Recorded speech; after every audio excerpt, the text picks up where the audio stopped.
નમસ્કાર, આપની સાથે હું પાર્થ વેલાણી.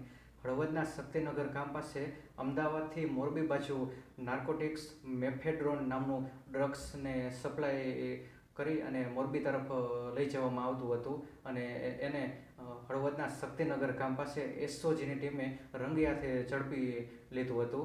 જેમાંના બે આરોપી હતા. એમાંનો મુખ્ય આરોપી કલ્પેશભાઈ નિમાવત અને બીજો આરોપી અહેમદ દાઉદભાઈ સુમરા, બંને મોરબીના આરોપી હતા. અને આરોપીઓ છે તે મોરબી બાજુ આ ડ્રગ્સને લઈ જઈ રહ્યા હતા અને અમદાવાદથી લાવતા હતા. ત્યાં રસ્તામાં જ હળવદના શક્તિનગર ગામ પાસે એને ઝડપી લેવામાં આવ્યા હતા. જેમાં એ ડ્રગ્સની કિંમત થાય છે 7.96 લાખ અને સાથે મોબાઈલ ફોન, રોકડ રકમ અને 5 લાખની ગાડી, આ તમામ થઈને 13,48,000 જેટલો મુદ્દામાલ છે તે જપ્ત કરી લેવામાં આવ્યો હતો.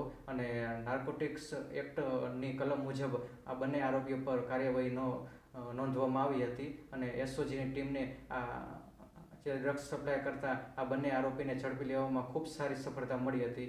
નમસ્કાર.